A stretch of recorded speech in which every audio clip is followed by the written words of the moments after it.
Hi, my name's John here. I'm the designer of games like Sensible Soccer, Cannon Fodder, Whizball, Parallax and Sociable Soccer, and I listen to the One Up Gaming podcast. Hello Andy, this is Colin. I won't be able to get in tonight. I'm sweating like a pig. So still David, still One Up Gaming, still episode 419 of the One Up Gaming podcast.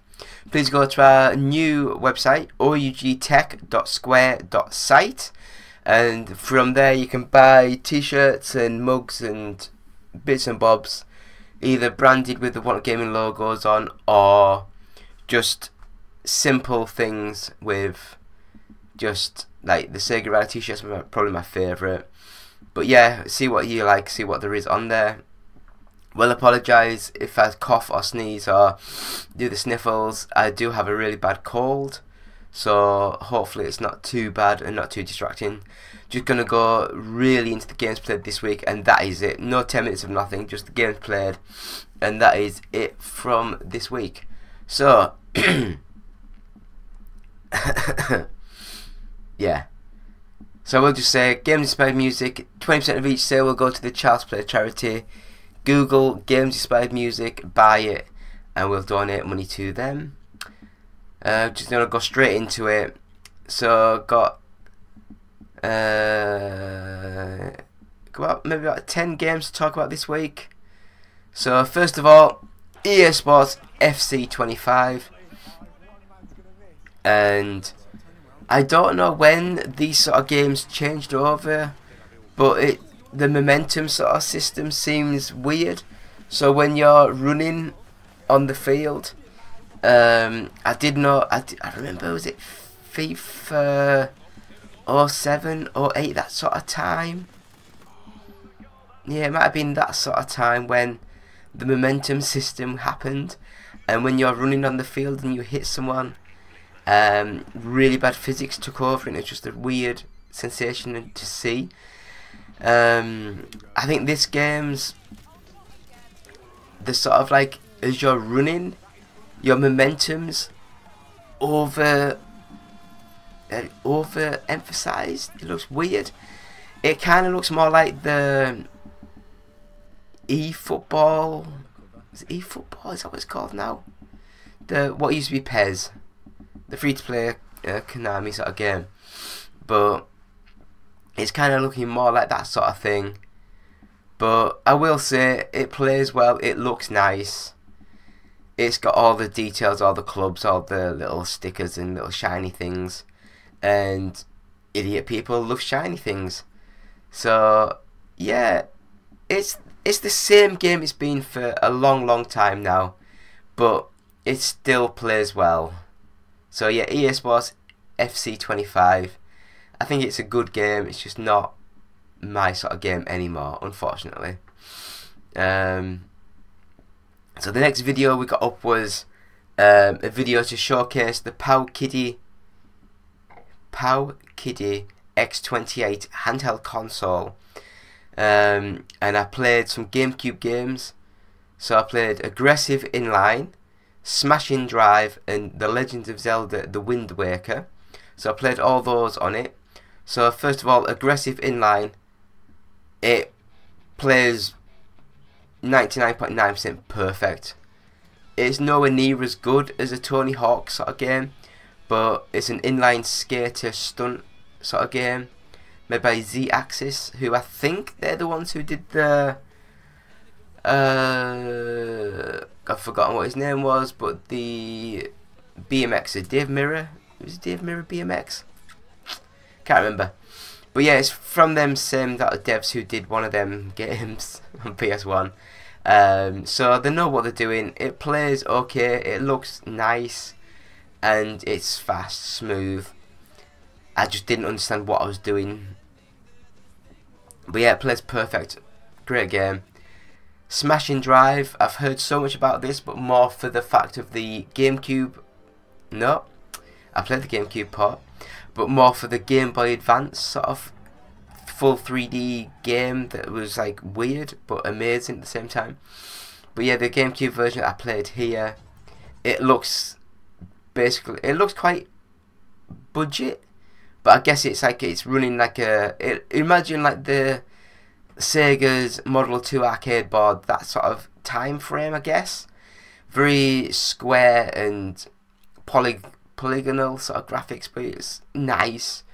And I do love the fact it's like meant to be like a taxi, I think, but you're just like racing through and smashing through everything, and it's just amazing. I love these old school arcade games that are just really good. But yeah, again, the POW Kiddie X28 plays this amazing. And the last game that I played with this feature was The Legend of Zelda, The Wind Waker. Now, I didn't get like 2 hours into the game, I only played about 20 minutes. But I will say that it had slowed down, it had stuttering. But as a general, from what I played of this game on this little handheld machine, it played it well enough to play the game and get into the game. So yeah, so far so good. The POW Kiddie X28 handheld machine, buy it from their website. It's about £100, $120, $130, that sort of thing. And yeah, I'm really impressed with it so far. I'm slowly getting used to the buttons and the configurations. I played the Anbernic Arc. Is it the Arc? The OUG Arc, I think it was. The one that looks like the Sega Saturn style controllers with the 6 buttons on the face. So I'm slowly getting used to this, which is more like the PlayStation style with 2 analog sticks. So yeah, more videos to come from the POW Kiddie. Oh, that didn't sound good. But yeah, next on next game that we played, City 20. Trying to swallow.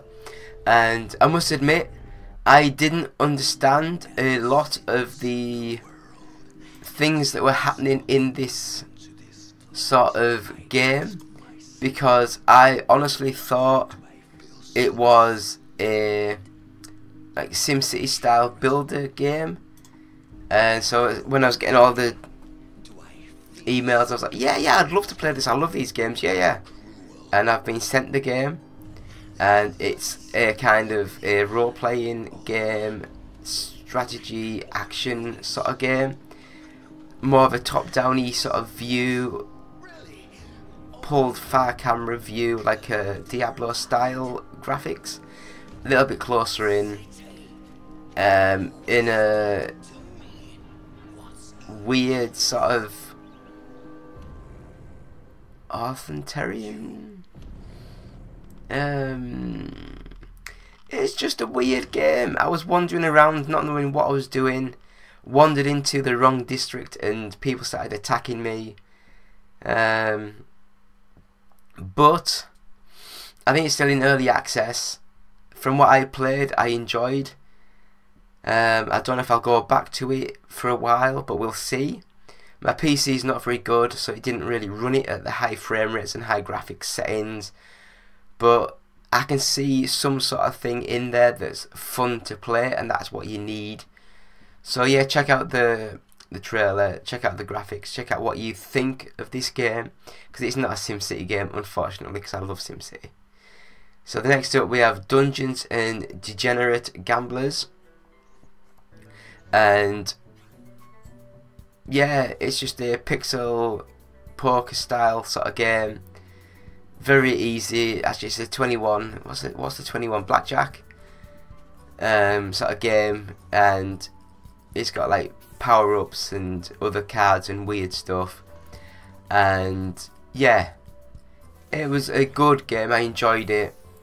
I can't really go into that much detail because I'm an idiot and I don't understand poker or card-based games. But I found it was a fun little game to play. So yeah, it's a fun game. Just play it, see what you think.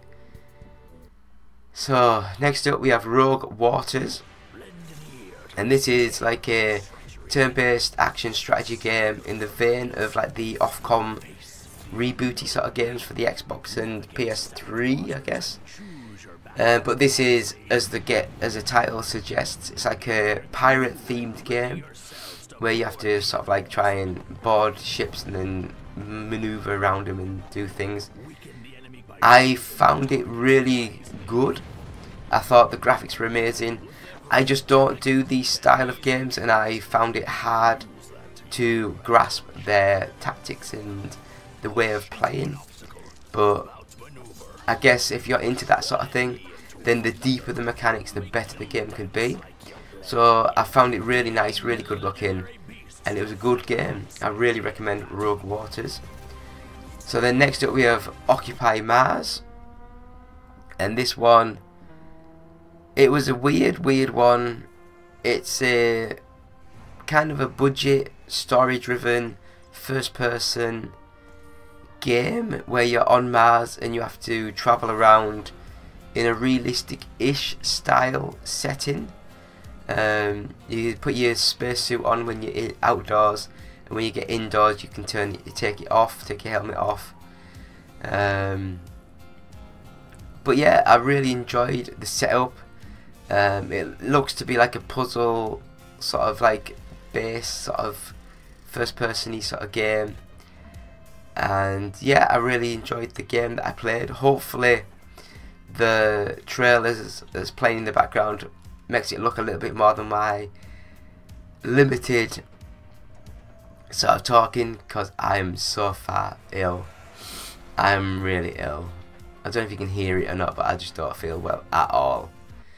So on the Switch I had a quick go at The Legend of Zelda Link's Awakening, and this is like a remake, a reboot of the old Link's Awakening on the SNES, I think it was. Or Link, what was it? It was Link's... I can't even remember now what it was called. I think it was Link's Awakening.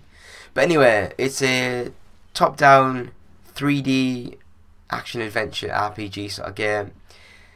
A lot of the Switch games have been using this sort of engine. So it looks nice, but it looks like a little plastic toy sort of thing.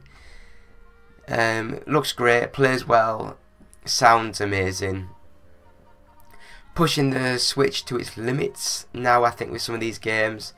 A bit stuttery, a bit jerky, but still had that Nintendo magic, and it still played really well. So yeah, I enjoyed this game on the Switch. So the last game that we played this week is the Looney Tunes Wacky World of Sports.